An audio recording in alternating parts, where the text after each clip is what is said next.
Assalamualaikum warahmatullahi wabarakatuh. Perkenalkan, nama saya Herinta Nuraza Lestari dari Prodi Bisnis Digital kelas 2A. Di video kali ini saya akan menyelesaikan suatu proyek dengan topik proyek yaitu sistem pemesanan makanan online sederhana. Video ini dibuat untuk memenuhi ulangan tengah semester dari mata kuliah Sistem Basis Data dengan dosen pengampu yaitu Bapak Singgih Mitro. Di sini ada sebuah kasus, yaitu bayangkan Anda diminta untuk membantu membuat sistem database sederhana untuk sebuah bisnis kecil yang menjual makanan secara online, seperti warung makan rumahan. Sistem ini harus bisa menyimpan data pelanggan yang memesan makanan, data menu makanan yang tersedia, data pesanan pelanggan, dan informasi pembayaran. Tugas pertama yaitu membuat ERD. Langkah pertama, menentukan entitas. Di sini ada 4 entitas, yaitu pelanggan, menu, pesanan, dan pembayaran. Langkah kedua, menentukan hubungan antar entitas. Di sini ada pelanggan ke pesanan, yaitu one to many, karena satu pelanggan bisa membuat banyak pesanan. Pesanan ke menu ada one to many karena satu pesanan bisa memiliki banyak menu atau makanan. Pesanan ke pembayaran yaitu one to one karena satu pesanan memiliki satu pembayaran. Yang terakhir, pelanggan ke pembayaran one to many karena satu pelanggan bisa melakukan banyak pembayaran. Yang ketiga, kita menentukan atribut pentingnya. Di sini saya sudah ada beberapa atribut dari entitas yang tadi sudah ditentukan.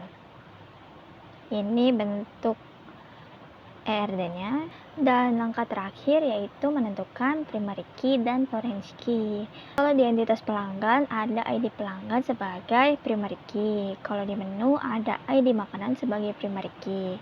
Kalau di pesanan ada ID pesanan sebagai primary key, ID pelanggan sebagai foreign key, dan ID makanan sebagai foreign key. Kalau di pembayaran, ada ID pembayaran sebagai primary key dan ID pesanan sebagai foreign key. Ini bentuk dari ERD-nya. Tugas kedua yaitu melakukan normalisasi dari kasus yang ada di atas. Di sini saya sudah punya tabel yang sudah di unnormalized form atau UNF. Ada ID pelanggan, nama, ID pesanan, ID menu, jumlah, harga, alamat, tanggal pemesanan, metode pembayaran, sama statusnya. Ini masih acak-acakan karena masih ada data yang double di satu cells. Makanya perlu dirapikan lagi ke tahap first normal. Selanjutnya kita ubah ke first normal form dengan syarat tidak ada repeating group.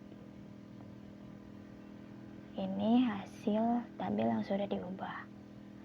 Selanjutnya ada di second normal form atau 2NF dengan syarat harus memenuhi 1NF dan tidak boleh ada ketergantungan sebagian, atau semua atribut non-primer harus bergantung penuh pada primary key. Ini hasil setelah diubah.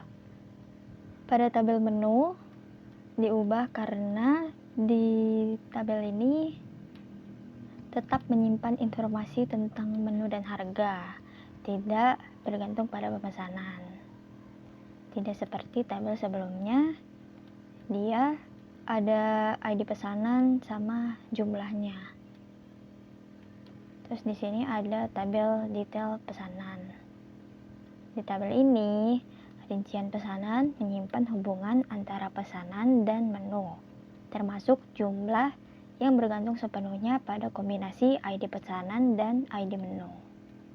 Kemudian kita ubah menjadi third normal form dengan syarat sudah memenuhi 2NF, tidak boleh ada ketergantungan transitif, atau atribut non kunci tidak boleh bergantung ke atribut non kunci lainnya.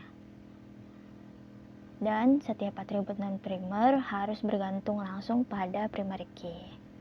Ini tabel yang sudah diubah. Sekian video kali ini. Mohon maaf jika ada kesalahan. Semoga video ini bisa bermanfaat buat teman-teman semua. Wassalamualaikum warahmatullahi wabarakatuh.